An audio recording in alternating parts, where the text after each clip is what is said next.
Hello, Degrassi fans, and welcome to the Degrassi Kid podcast, where each week we break down the history and impact of our favorite teen TV show. I'm Jocelyn, and this week I have a question for you. Have you ever read one of Degrassi's books? You might be most familiar with books like the Degrassi 411 Guide, the Degrassi graphic novel series, or memoirs written by the Degrassi cast. You might even know that it was a book called Ida Makes a Movie that inspired the very first episode of Degrassi. But did you know that in 1986, Degrassi released a series of books about their main characters? In total, 12 books were released alongside the show Degrassi Junior High as it was airing on TV. Each book would pull inspiration from a main episode or storyline, and they typically select one main character and give us insight into what their home life was like or their school life outside of the show. For example, there's a book about Spike as she navigates Degrassi Junior High as a teen mom, and Shane as he deals with being a teen dad. We get an idea of what Spike's day-to-day life looks like as a pregnant teenager, and what actually happened in the bedroom between her and Shane the night she got pregnant. Wheels gets a story all about the loss of his parents after they die in a car crash. We see his behavior change as he reacts to the big event. We see him get a new group of friends to replace Joey and Snake, and he starts getting in trouble with the law. And there's a book about Snake, who, after his brother comes out of the closet, starts to question himself and ask, could I be gay too? The book series was promoted over and over again with huge nationwide tours. For a few of the tours, the Degrassi cast would fly all over Canada, visiting schools, public libraries, and shopping malls to meet with fans who could say hello to their favorite actors and pick up a copy of their books. Today, I'm going to tell you a little bit about what those book tours were like, how the Degrassi cast felt about their characters getting their own books, and how each story was inspired by a storyline from the show. Specifically, we'll dive into two books, one about Spike and the other about Snake. The Spike book was incredibly well-researched before being published and really captivated its audience with its authentic storytelling, the same way that the show did. And the book Snake is personally one of my favorites because it emphasizes Snake's personal struggles as he navigates his sexuality. The reason that means so much to me is because Degrassi's the show that helped me come out of the closet when I was a teenager. And this book being so blunt and honest about sexuality really made an impact on me as a reader. But first, before we get to all of that, we have to learn how we got here. We have to learn about the history and impact of the Degrassi books themselves. We'll answer questions like what caused Degrassi to start writing books in the first place, who was writing all these books, and what kind of impact did they make on the people who read them, the people like you and me. Today, we're checking in with Catherine Ellis, a writer of the Degrassi TV show and books, Stacey Mistyshin, who played Caitlin Ryan on Degrassi, and James Lorimer, the book publisher behind Degrassi Junior High. And it's only going to happen here on a brand new episode of the Degrassi Kid podcast.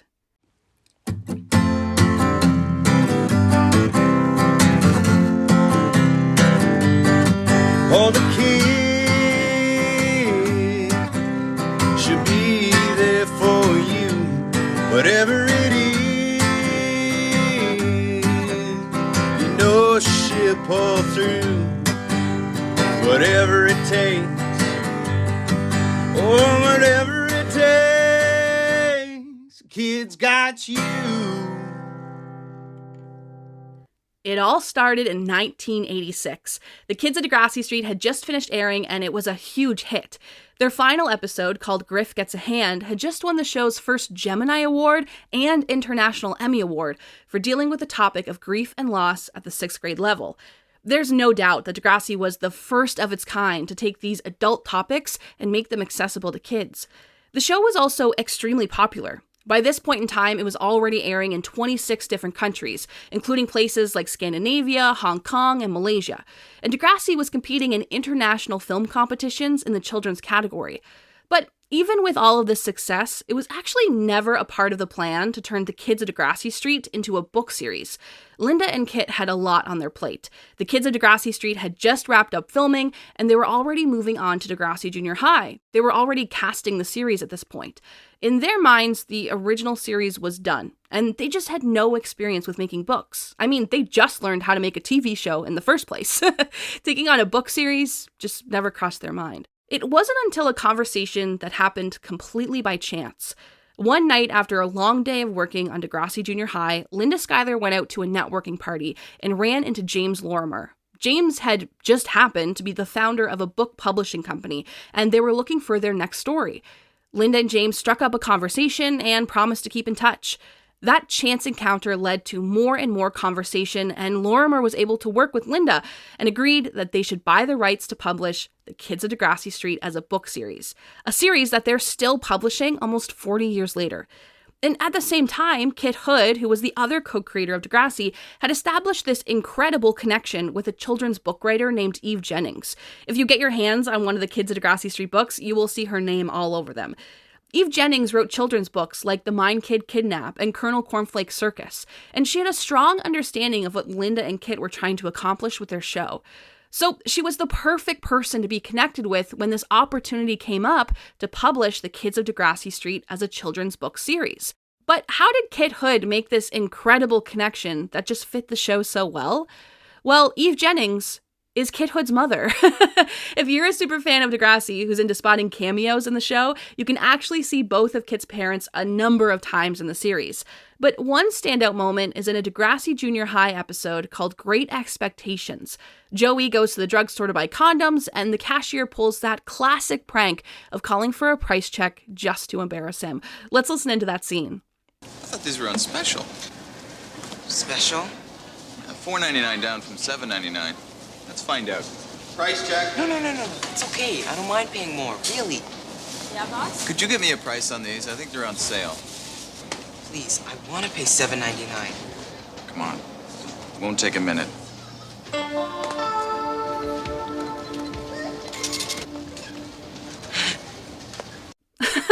If you watch that scene and look in the background, it is Eve Jennings and Charles Jennings, Kit Hood's parents, who judged Joey for buying condoms. A fun little Easter egg for you super fans. Anyway, a few years before The Kids of Degrassi Street even came out, Eve had started writing her own children's books in the United Kingdom, which is where Kit's family is originally from. So it made perfect sense to partner together on this project when this opportunity came up. And the show was so popular that before the books were even released, they were already getting rave reviews by the media. In 1986, a children's book reviewer named Joan Weller wrote this in the Ottawa Citizen. She said, "Watch out for The Kids of Degrassi Street appearing in paperback this fall. If they keep up the natural charm of real kids in real situations, then these books should easily be popular."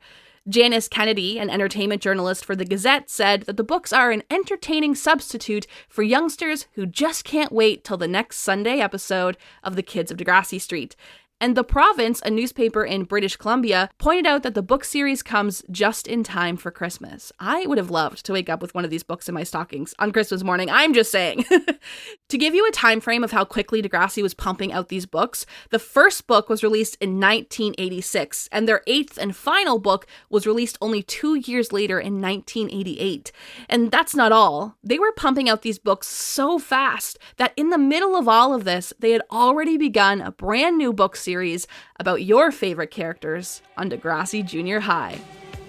Wake up in the morning feeling shy and energy. I gotta go to school. I don't think I can make it, don't think I can take it. I'm wondering what I'm gonna do. It was a no-brainer. The Kids of Degrassi Street books were a huge success. The show was doing so well that it just made sense to follow the book series into Degrassi Junior High. In 1987, only 1 year after they started making the kids' books, they published their very first Degrassi Junior High novel called Exit Stage Left. This book stands out because it's the only ensemble story about the Degrassi kids as they get ready for a school play, while every other story is only focused on one main and central character.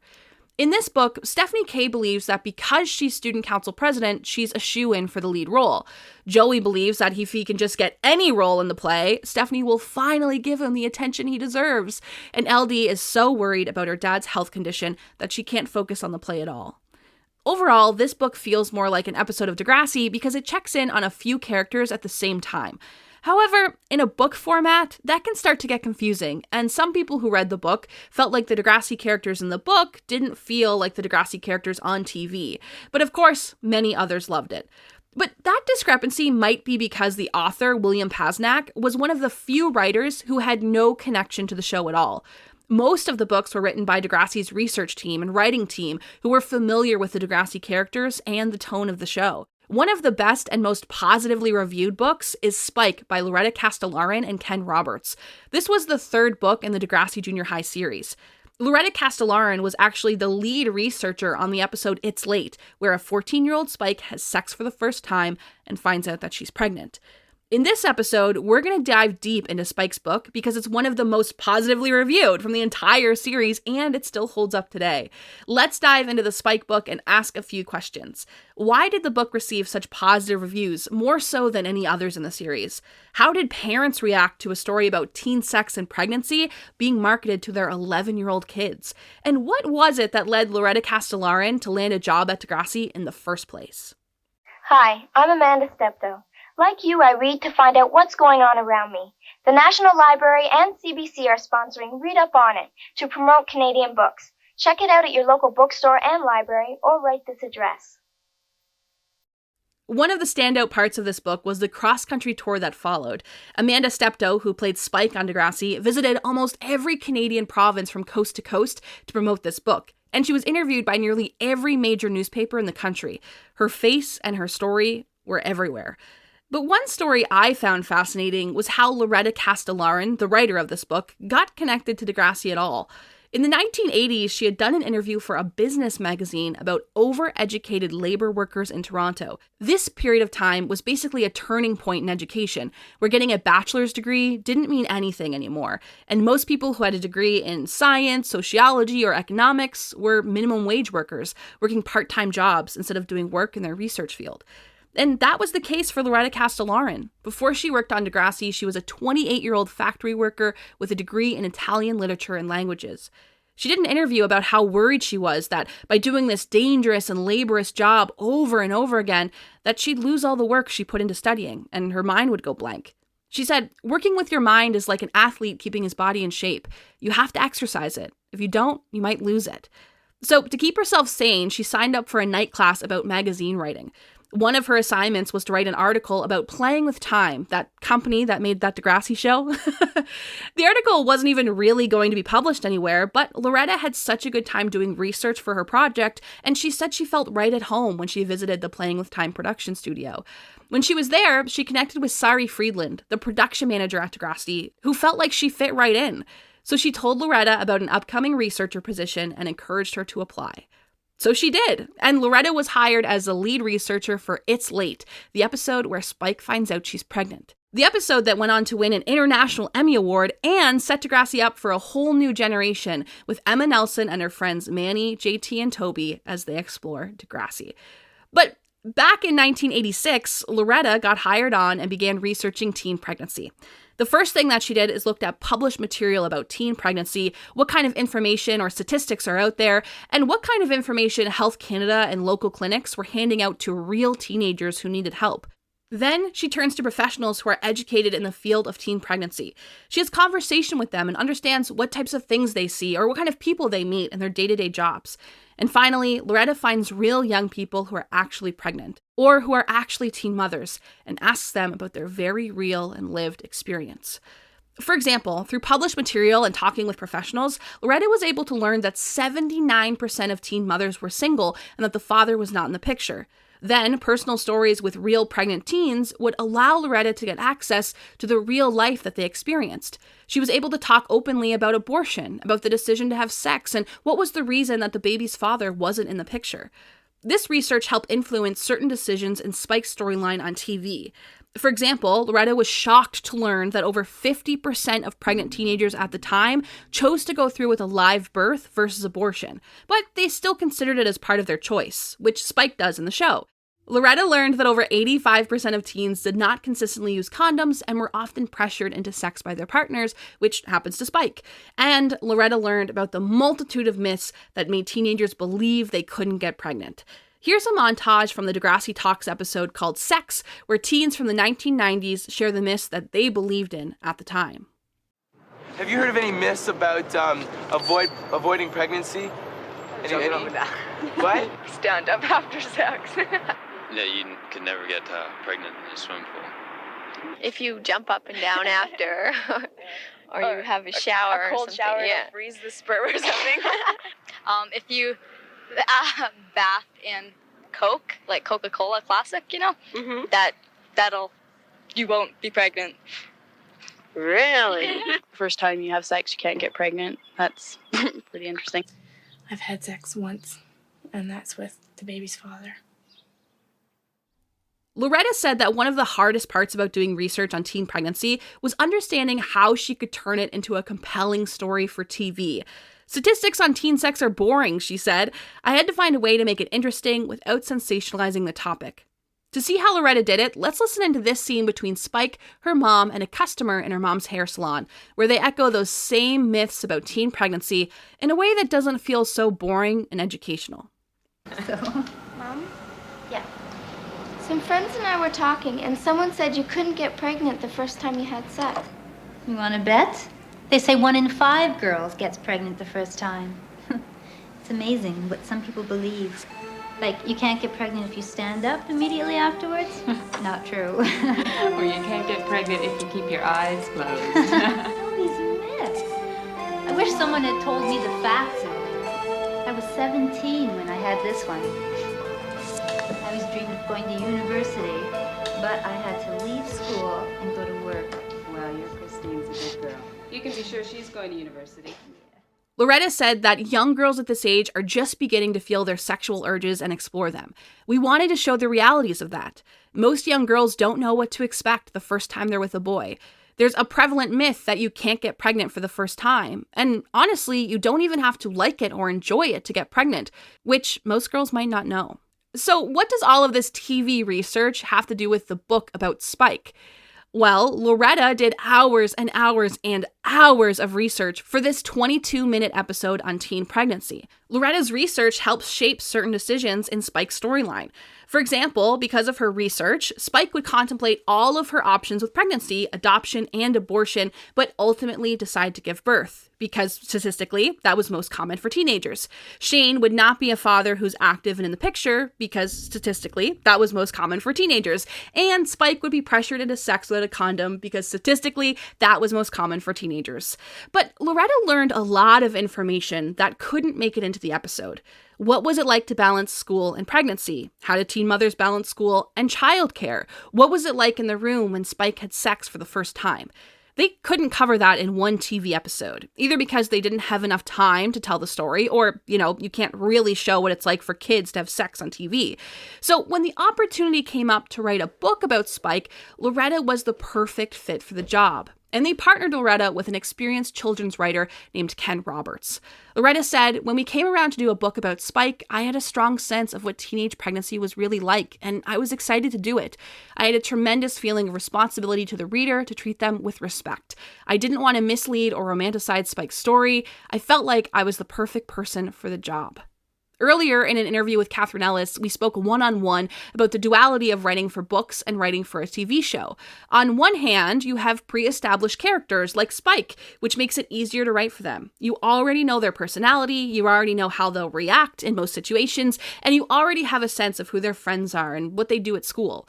But on the other hand, you're now taking on every production role when you write a book. You're now the set designer who has to explain what Spike's bedroom looks like. You're the location scout who has to figure out where Spike spends most of her time outside of school. And you're the person who's solely in charge of building a world for your character and your reader to live in and believe in. Loretta said that the TV show had limitations, and with this book, she could use her research to take a closer look at Spike, her motivations, and her many ups and downs during pregnancy. It's more retrospective, she said. Spike has to make decisions, difficult decisions. She's only 14. This whole thing is much bigger than she is, and she finds it difficult to come to terms with that. The book deals more frankly with the subject of sex than the show ever could. The sex scene is presented in a more straightforward manner. I didn't want to leave the reader with any illusions, especially because of the audience.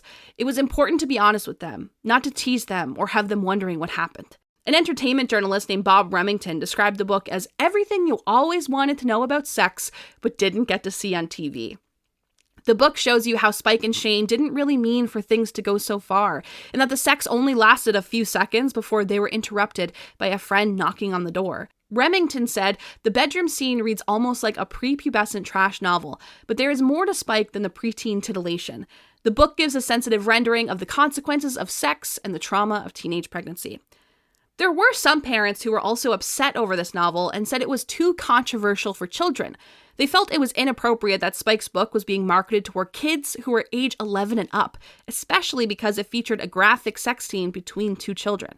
Amanda Steptoe responded to the criticism and said, "They're just telling it like it is. These are the facts. This is what can happen." Amanda continued her thoughts and said, "These are issues that a lot of kids want to know about, but they don't talk about. But if it's on TV or in a book in such a realistic way, it can lead into a talk about stuff like sex." She didn't think that 11 was too young of an audience, and nor did she think that a 14-year-old like Spike was unlikely to get pregnant. Loretta said that kids this age are looking for information, and because the book is told through Spike, it's like having a friend. It's not like having an adult telling them what to do. To address the controversy, Loretta simply said, "I did a lot of research on pregnant teens leading up to this book, and the youngest girl that I talked to was in fact 11 years old. And it wasn't hard to find teen moms in junior high school," she said. "Kids have sex, it's just the way it is." Because of her role on Degrassi, Amanda Steptoe was often asked direct questions about her experiences with sex and her personal life. In one interview, someone asked what she would do if she was pregnant at 14 like Spike, and Amanda replied, "Oh, I would have an abortion." And one of the interviewers was so completely taken aback by this and shocked by her answer, but I found it to be very cool of Amanda to be so blunt and direct about her decision. It's the true Degrassi way. Loretta talked a little bit more about her research and said that the Degrassi scripts were basically a jumping point for her, but that the books fill in all the gaps that you don't get to see on TV. And Amanda confirmed that she liked the idea of Spike having a book because they help girls get information on sex without the discomfort of talking to an adult. She did, however, note that Spike seemed way more cocky in the book series than she did on TV, and Amanda was surprised by that. But still, Spike is only one of 12 books that were released alongside Degrassi Junior High. Let's take a quick look at what other Degrassi characters got their own world outside of the TV show. In 1988, Spike and Stephanie K got their own books in the series, but Nicole Stoffman, the actress who played Stephanie, had started to cut ties with the show, and her parents asked if she could be written out by the season 2 finale. So Nicole didn't do any type of publicity for her book. Stephanie's book mainly focuses on her presidency, her relationship with her brother Arthur, and her crush on wheels.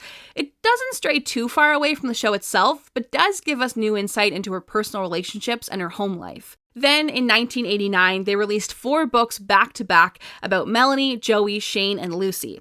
Sarah Ballingall and Billy Parrott, who played Melanie and Shane on Degrassi, did a lot of promotion for their books, and they did a similar tour across Canada, just like Amanda Steptoe did for her book about Spike. When they came to Halifax, which is where I used to live, they did a TV interview for Switchback, where they gave out books to everyone who called in and asked them questions. And they hyped up how you could learn more about their TV characters in the book. Here's a clip from that interview. We have some people on the phone, I think. Let's take our first phone call. Hello. Hi. Hi, who's this? This is Jessica. Jessica, where are you calling from? I'm from Dartmouth. Okay, what's your question? I was just kind of wondering, do you have any control over what happens to your character? Yeah, that's a good idea. There's a lot of involvement, isn't there, for you guys in the scripts? You don't necessarily have control, but No. definitely when we get the scripts are written by the writers and they bring them to us and we all sit together, everyone who's in the script, and we read it over. And if there's something you really don't like, they'll often listen to what you're saying and go, well, yeah, maybe you go, no, my character wouldn't do that, or you have some ideas, and they will listen. It's really good that way. Yeah, we have input, but we don't have total say. We can't say, no, I'm sorry, Mr. Director, Mr. Producer. Right. Mr. Producer. We can't do that. Right. Okay, well, let's first of all show these books. Now, everyone that's calling in, we've already had one caller. You win, both of these books, or one book? Each, both of them. To every caller today, we're giving you a Lorimar book. I guess Lorimar has a book for each character in the show, is that correct? Or is it selective characters? Selective characters. Right, and these are the new books for Shane and for Melanie. Billy Parrott said he got a better sense of who Shane was from the book. He said, "I hadn't realized how emotional he was and how troubled he was until I read it." The book mainly covers the time between 2 major events in Shane's life. First, his relationship with Spike in the episode where they had sex and she finds out she's pregnant. And 2, his accident, where he takes drugs at a concert and jumps or falls off a bridge. You get a nice introspection from Shane of what was going on at the time or how he was feeling, which is pretty huge for the audience. For Degrassi fan Sierra James, they felt like this book changed the way they looked at his character altogether. They said, seeing more of his religious trauma and how much his parents held his older brother up on a pedestal helped me sympathize with him and gave him a more relatable backstory. If you want to learn more about the Degrassi book series overall, I suggest you listen to Bruce Mackey's Library, which is a podcast hosted by Sierra James. They are reading every single Degrassi book from start to finish on their podcast, and I'll link it in the description. Susan Nielsen, who is a writer of the Shane book, said it's inevitable when you're writing about one character that you'll get a more detailed idea of who they are. When you write for a TV show with 50 characters, there's a limited amount of time to get your point or feelings across, but a book allows for that, she said. She also added that it allows for more nuance in storytelling and less of an issue of the week story that is typically covered on TV. The following year, in 1990, they released 2 more books about Caitlin and Wheels, and both Stacey Mistysyn and Neil Hope traveled across Canada to promote them. Both Stacey and Neil have been huge advocates for Degrassi and their storylines that they cover on the show. They were excited that those storylines were being extended into books, but Stacey admitted it was kind of a strange feeling to see herself on a book cover. She said, "I found myself shying away from the book stand when people were standing there." Neil Hope said he loved the idea of Degrassi books because they allow for Degrassi to live on in print. They're so close to the show, he said. The series and the books don't preach. They don't try to tell kids what to do and what not to do. They just give them options, Neil said. By this point in time, Degrassi was becoming more and more popular. Lorimer, the company that publishes the Degrassi books, had listed the series as one of their top-selling performers in the children's category. In real life, the show was starting to wrap up production and the kids were moving on, but the stories and the excitement weren't slowing down for Degrassi. While they still had access to the actors to promote their books, Lorimer wanted to host a huge contest for fans. That's when they hosted Read and Rock with Degrassi, a contest where teens could enter to win free Degrassi books and attend a concert with the Degrassi cast. Now, I found out almost no information on this contest online, and it appeared that all of the advertising for it was mostly done in person while these tours were happening. So I reached out to Stacey Mistysyn from Degrassi to see what she could remember about the contest. I included a photo and an article about the book tour to see if it could jog her memory, and here's what she had to say via email. She said, "Hi Jocelyn, I have fond memories of visiting the Maritimes with Neil, despite the strangeness of having our faces on the books and the exhaustive itinerary signings, interviews, and appearances.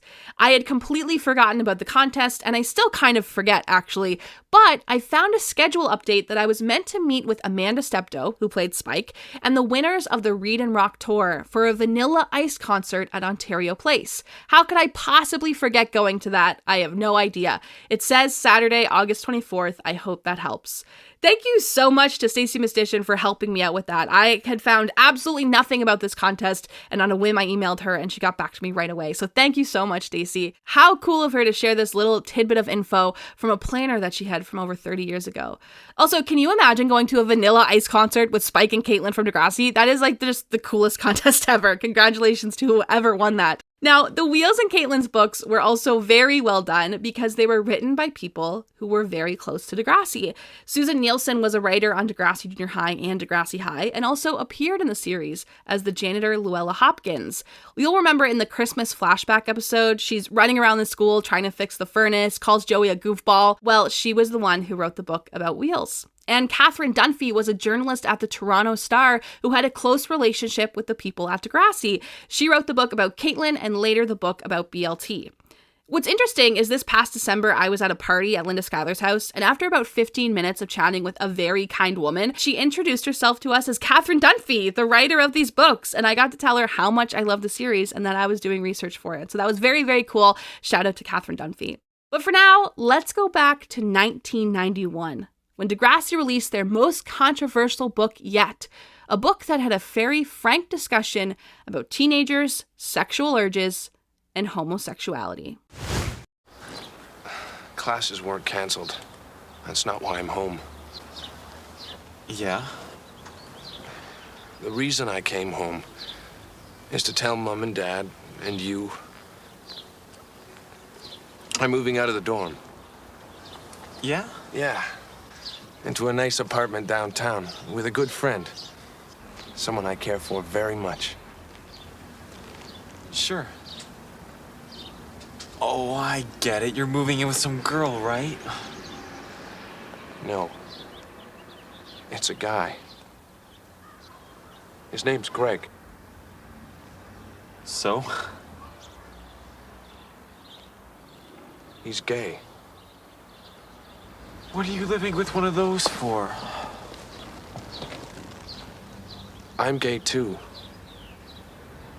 Oh, you're joking, right? I hope you can understand. Glenn, what are you doing here? You're supposed to be in med school. I thought I'd stop by for a couple of days. Why, don't you look great? Some girl being looking after you. Come on, let's go call your father. The Degrassi Junior High book titled Snake is focused around the episode called He Ain't Heavy, which is where Snake finds out that his brother is gay.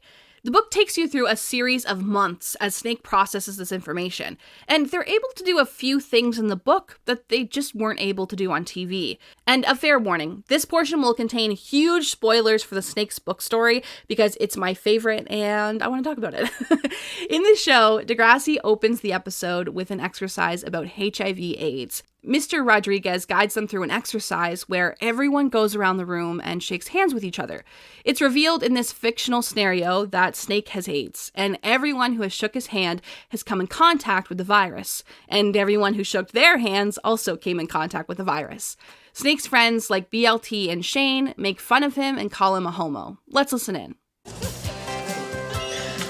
Snake, it's too bad you gave everyone AIDS. How come you never told us you were a homo? Oh boy, I must keep it secret, you know. But why? Can't kids tell?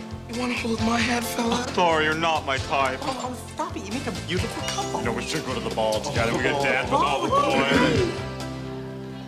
So, I hear heterosexuals can get AIDS too. Yeah, like prostitutes. Rehearsing for something, folks? Later, Snake's brother Glenn comes home from college and reveals to Snake that he's gay, and he's moving in with his boyfriend. Snake, as we heard earlier, doesn't handle it well. For a brief moment, we see Snake's mother welcome them home, but we don't see their reaction to the news. We only find out how she really feels when Glenn tells us that he's not welcome home until he's cured. Here's that scene. I told him. Well? I don't exist anymore. You're the only son they've got now. Mom and Dad said that? Glenn.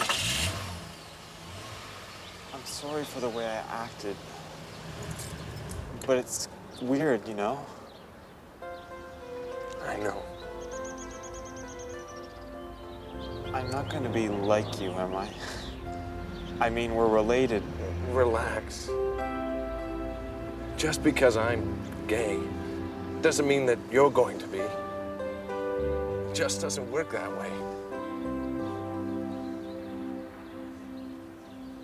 I better be going. So when are you coming back? When I'm welcome. This episode is used as a starting point for the book, and Glenn's coming out scene is copied word for word. But the rest of the book does some new world building. We actually go inside of Snake's home and hear how his parents react to Glenn's news. We sit through the awkward and uncomfortable dinners as the family expels him and tells him that he can't come back unless he goes through counseling.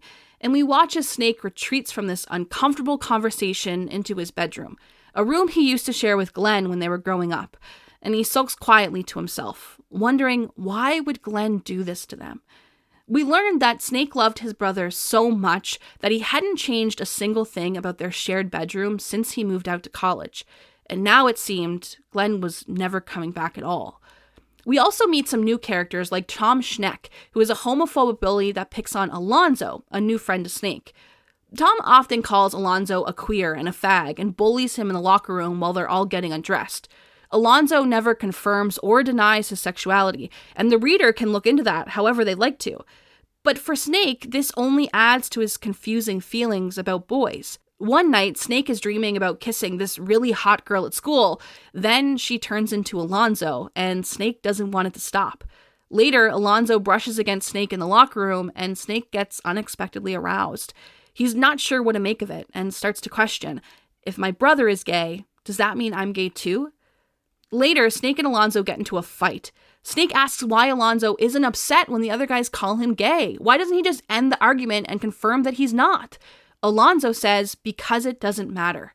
But then he asks Snake, why? Would you still be my friend if I was gay?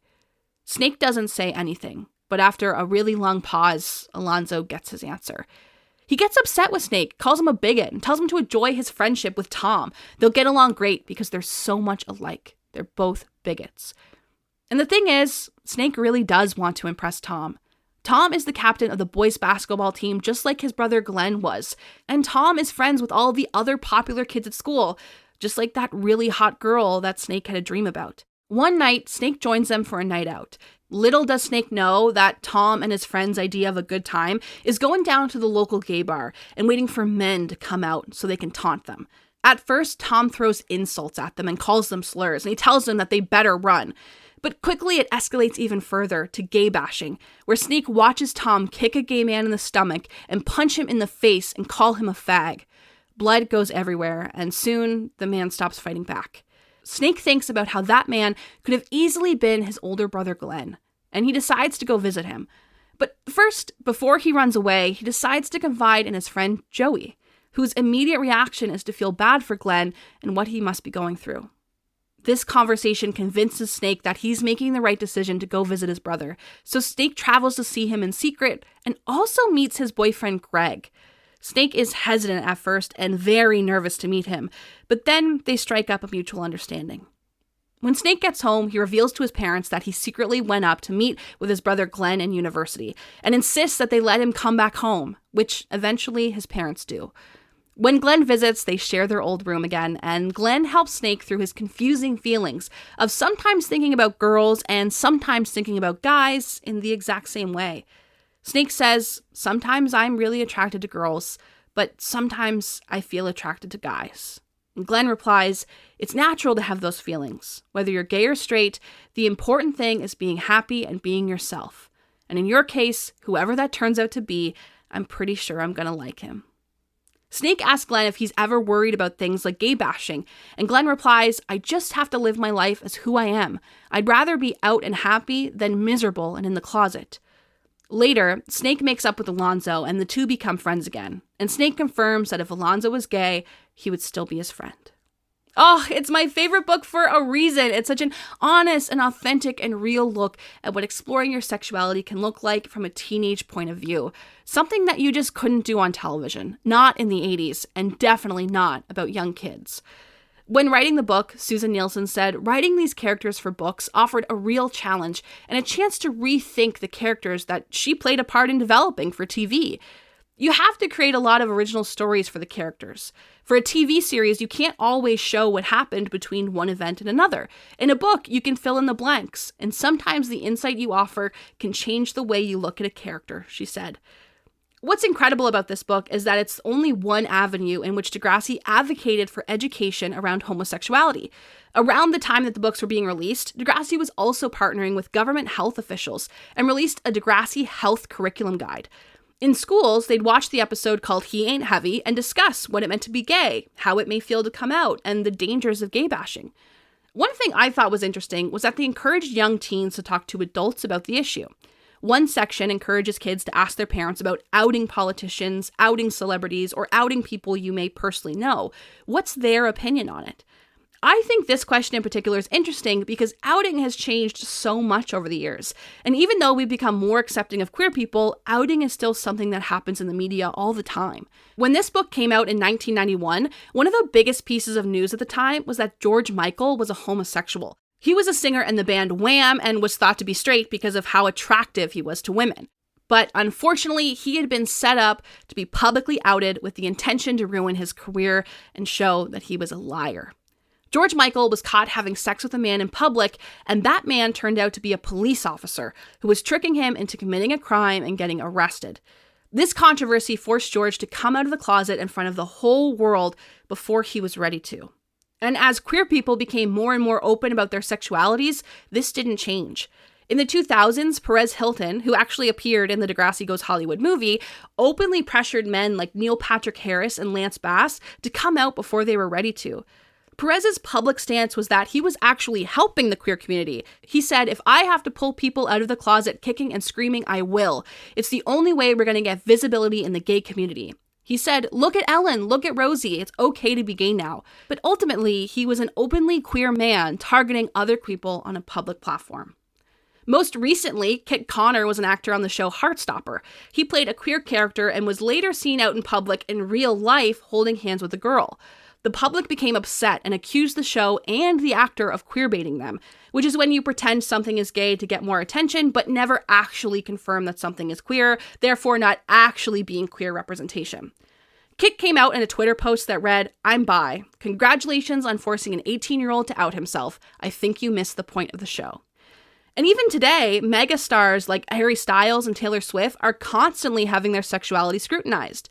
Some folks say that unless Harry Styles comes out as queer, then he's queerbaiting his audience and capitalizing on queer cultures, essentially trying to force him out of the closet. There's even a whole conspiracy theory that he's secretly married to his former One Direction bandmate named Louis Tomlinson, despite the fact that both of them have said that this rumor makes him uncomfortable and isn't true.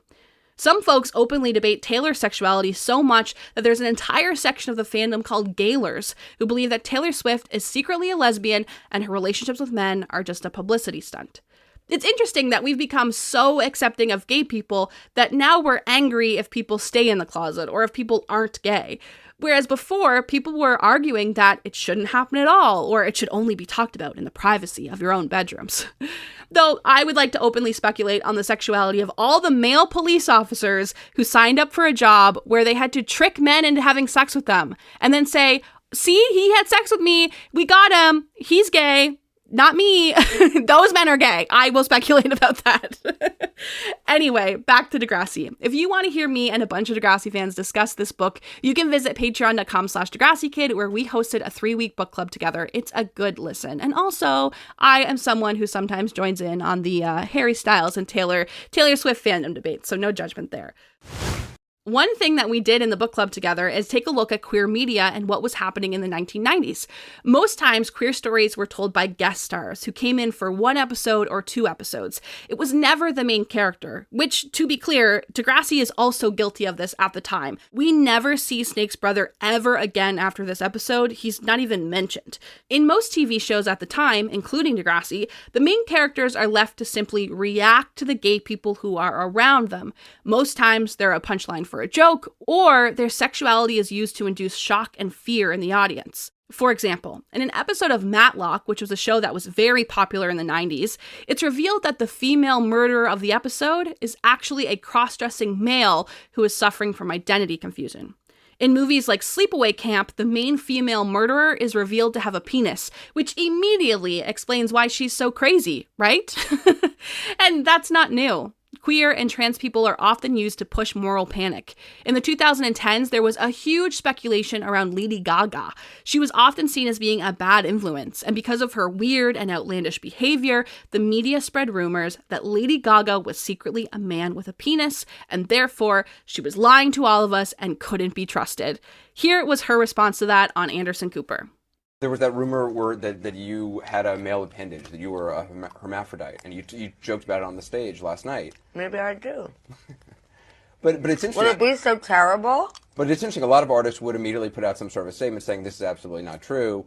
You have fun with it. Why the hell am I going to waste my time and give a press release about whether or not I have a penis? My fans don't care, and neither do I. One thing I wanted to accomplish in this book club was understand what was going on in the real world when Degrassi released this episode and this book about teenagers and homosexuality. We already heard about George Michael getting outed, and we have a general understanding that the media never took queer people seriously, especially not seriously enough to make them main characters on a children's TV show. But one thing I found interesting was a TV show called The Midnight Caller. This show followed a radio host who used his talk show to talk about his personal life. In one episode, his ex-girlfriend tells him about this man named Mike. Mike is a bisexual man with AIDS, and as a revenge for his illness, he is going around and sleeping with both men and women in an attempt to kill them. The episode ends with them finding Mike and shooting him dead, saving the world from this AIDS-infected bisexual freak. His body is seen as being so dangerous that they have men in hazmat suits come and retrieve him. The reason this episode stands out to me is because it aired at the exact same time as Snake's story on Degrassi. For kids, that means their experience around HIV and AIDS was really educational and broke down those myths that just weren't true, while parents were being served sensationalized media that made queer people and people with AIDS seem like dangerous monsters. It's a huge contrast, and luckily, the Midnight Caller was protested by AIDS activist groups. Their protest helped get the ending of the episode changed altogether.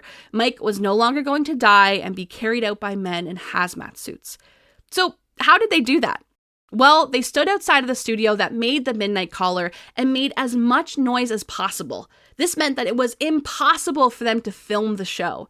The production company got so upset with the protest that they sued the protesters and won. The protesters were forced to stay over 100 feet away from the building and not disturb their production. But they didn't. They just didn't. They still showed up every single day, making as much noise as possible, and didn't care if they got arrested. Finally, the production company agreed that Mike could live at the end of the story, but their story of a murderous AIDS-infected bisexual still went on the air. So before the show ran, the network did a few things. They added an AIDS crisis hotline number on screen so you could call in, and afterwards they hosted a live show called The Midnight Caller, The Response, where activists and public health officials could air their grievances about the show. And for reference on how prevalent discussions about AIDS were at the time, World AIDS Day was declared on December 1st, 1988. Snake's episode about AIDS and homosexuality ran on December 5th, 1988, and The Midnight Caller aired on December 13th, 1988. All of this happened within 2 weeks of each other in real life. Meanwhile, this little show in Canada was making homosexuality accessible to kids on TV, accessible to kids in books, and accessible to kids in the classroom. I love the show so much. Later, in 1992, Degrassi released 2 more books, which would be used as the finale of the series. After this, the show Degrassi was off the air, and the book series ended for good. At the time, their final 2 books were Maya, which was written by Catherine Ellis, and BLT, which was written by the journalist Catherine Dunphy. Maya's book focused on her quest to find a summer job and a boyfriend, while facing challenges as a wheelchair user. And BLT's book focuses on his financial struggles as he tries to keep up with his friends who are constantly buying new clothes, new shoes, and taking their girlfriends out on dates. These 2 books are interesting because BLT and Maya aren't really main characters in the series, the same way that characters like Caitlin, Wheels, or Stephanie K are. So there was a lot more room to play with them and build some character. I was able to sit down with Maya's book writer, Catherine Ellis, who was both a publicist for Degrassi and a writer on the show, and she's married to the head writer, Yan Moore. Here's what she had to say.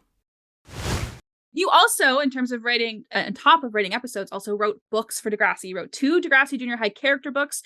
I'll explain them for the listeners. You wrote one about Joey Jeremiah, who wants to be a rock star, but first has to handle flunking the 8th grade, and Maya, who wants to feel like a normal teenager and get a summer job, but faces difficulty because she's in a wheelchair, which I know that book also won an award. But I'm curious, how did it then come up that now you're going to write books for Degrassi? Jan and I were on holidays and we were having dinner on our first night away. And he said, there's something I need to talk to you about. And I said, what? And he said, well, they're talking about having Degrassi books. And he said, would you like to write one? And I said, I'd love to write one, but shouldn't you be doing that? And he said, they asked me to, but I said, I think that would be Catherine's area. So they actually ended up having me write what's called the Bible for those books, which is like the rules of the game. Like there can't be any scene with adults with no kids in it, same as the show. And so I put that together, and then I sort of said, could I do Joey? And because Pat and I were really good friends, still are. And so I really wanted to do him because I knew he was a popular character. And what I did there was I just picked up from the scene where he fails grade 8, which is in the episode, then took him into the summertime. Wow. So I figured the easiest thing to do is tell a summertime story so that it can fit into the Degrassi world. Yeah. So, and I included that same scene. It's word for word the scene from the show, but then with, of course, descriptions and stuff in it. And then, I was pretty busy with other things, but I did want to do another one. And I wanted to do Maya again, something the same idea with, again, I was good friends with Kira, and I thought she was a character that probably could have done with more of a higher profile because she was the only disabled character that we seem to have on the show. And so she was kind of representing all of that world. And I thought we should tackle it a bit more. And I went to a summer camp down on Lake Erie, spent the whole day there with bunches of disabled kids. It was an Easter Seals thing, got all kinds of notes, met all kinds of really cool and interesting young kids with disabilities, talked to them really openly about their experiences and stuff like that, came home, wrote this fantastic book about how Maya goes and becomes a camp counselor. And then she falls into a disused basement and has to get herself. And the editor and I just finally said, after all of this, it doesn't work. So I started again. Oh my gosh. And I'm changed the whole thing. So she now, it's still a summertime short story, Yep. but now she and Caitlin decide to get summer jobs and the difficulties that she runs into. And it was around the time of that Supreme Court judge. And now it's silly. If I thought about this, I would be able to tell you, but it's blanking. I'll call you up at 3 a.m. and tell you what it was. But there was a big court case going on at the time about sexual harassment. So that's why I decided to put that in. And when I was a teenager, I worked in a snack bar, which Maya does. And there was a guy who used to come down from the Toronto office. And all the girls said, don't ever be in a room alone with him. And I never was. And I didn't have any problems, but I knew what they were saying. So I decided to commemorate him in my book. And so he's the guy who's called Scotty in the book. Wow. So that came from not quite my real life experience, but from things that I remember from my teenagers. For people who haven't read the books, I'll give them a little bit of an insight that the books aren't necessarily a translation of what happens in the show. You take a nugget from the show, like Joey flunking or maybe Maya having some difficulties, and then you expand with a whole new world and whole new characters. And I've always been curious when it comes to the difference between writing for television and writing for a book. Is there a different set of rules? Can you get away with more things? What are the big differences when you're thinking about that story versus one that's going to be on TV with broadcasters? You have to know what voice you're writing in. And so you're all written in the third person limited. So that they were like, Joey said this, Joey thought that, but if Wheels comes into the scene, we can't hear Wheels' thoughts. That rule was broken once in the series, which I won't even say which one it was because I don't want to spoil anything for anybody. But in the Bible, it said it's third person limited.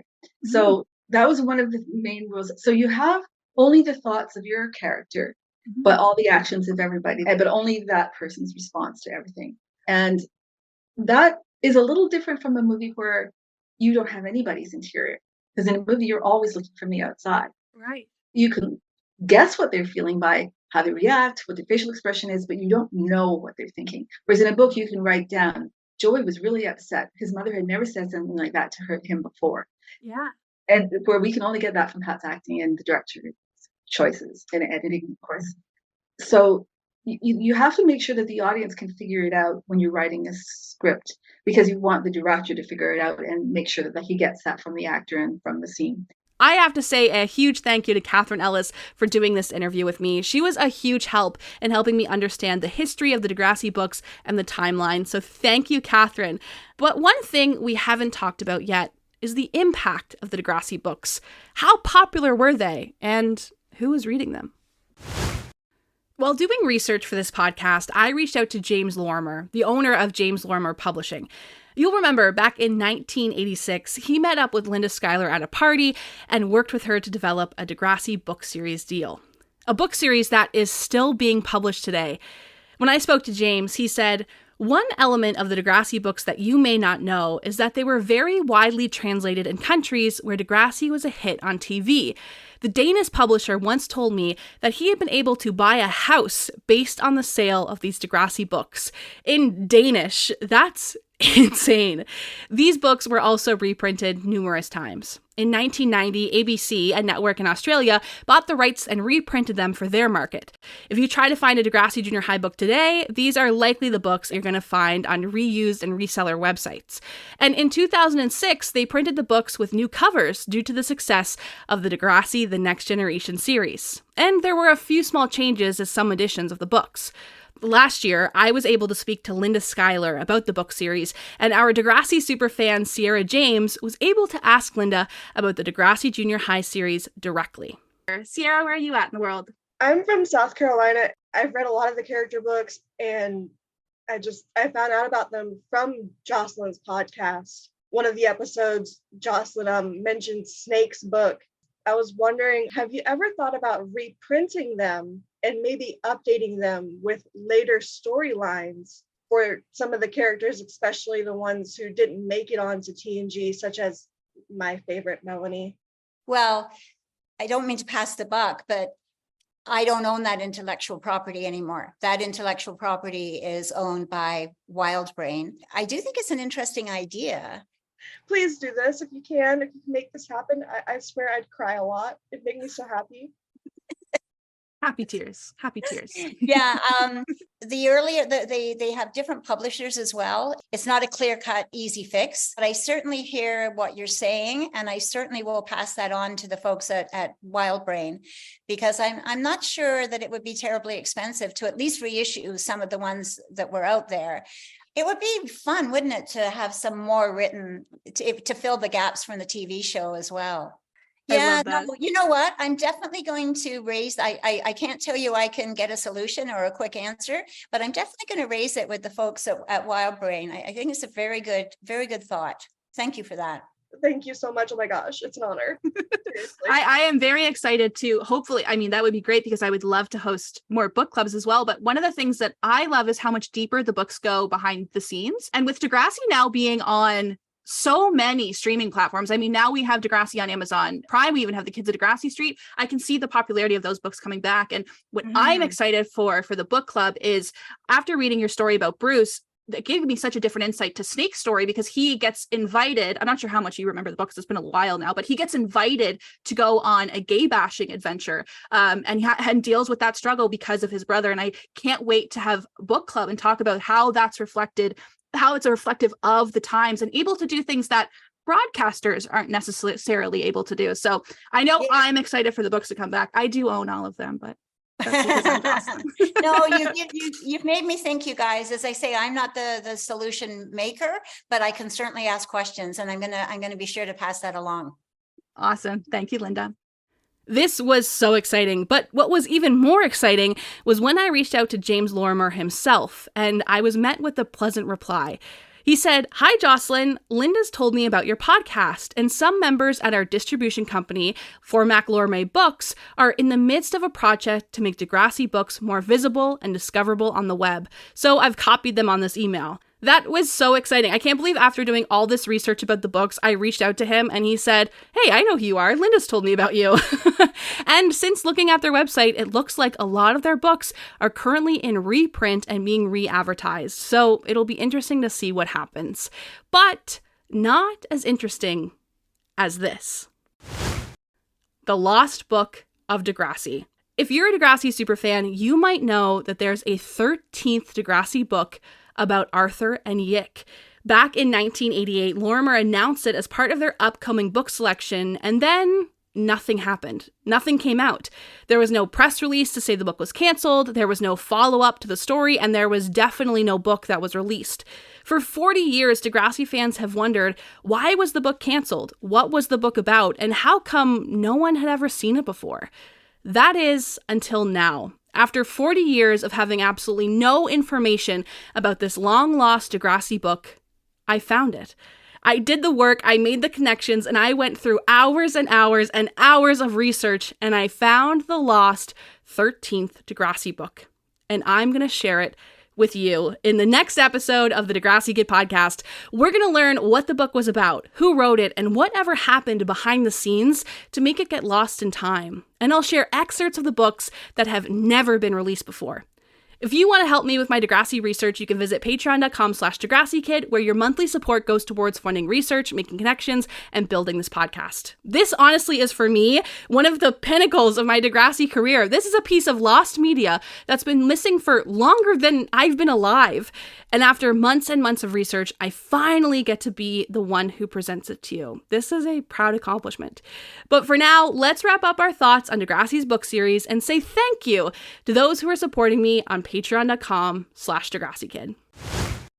We did it. We did a complete deep dive into the history and impact of Degrassi's book series. Of course, there's more to uncover, but this is hopefully an introduction that encourages you to start reading. Overall, I think we can agree that the best part about Degrassi is that in every project, every spin-off, every book release, they do one thing. They keep their core values the same. Even when Degrassi made merch, they kept it about the audience. They printed educational books for kids to read about homosexuality and pregnancy with an unbiased lens. They printed teachers' guides so it could be used in schools to help kids learn. And they had their cast so bought into their core values that they were excited to see their characters live on in books and carry out the legacy of the show forever. Degrassi's core values are deeply embedded into everything they do. They care about their audience, they care about their cast, and they want to make sure that you know that you are not alone. And that's what makes Degrassi my favorite TV show.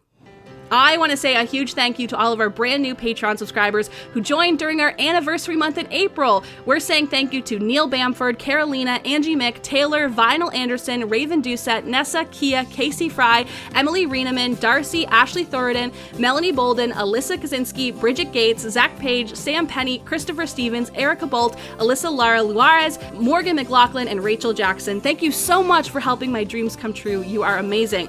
And a big shout out to Amber, Nicholas, and Sarah J. on our Degrassi Student Council team on Patreon, and Amy, Alana from the New Year New Look New podcast, Ashley, Becca, Brittany, Christina, Chantel, Christy, Christopher, Daniela, Darcy, Dave, Ethan, Degrassi CSI, Emily, Gina, Jackie, Jamie, Jay, Joe, Joey, Jolene, Jess, Catherine, Kennedy, Kristen, Crystal, Kylea, Kat, Courtney, Lizzie Games, Lily, Lindsay, Lizzie, Mark, Megan, Mina, Molly, Mackenzie, Melanie, Mike, Nixon from the Degrassi Generations Facebook group, Rebecca, Rachel, Racine, Randy, Eugene, Shannon, Sarah, Shane, Sanita, Sam, Stephanie, Sierra, and Zach.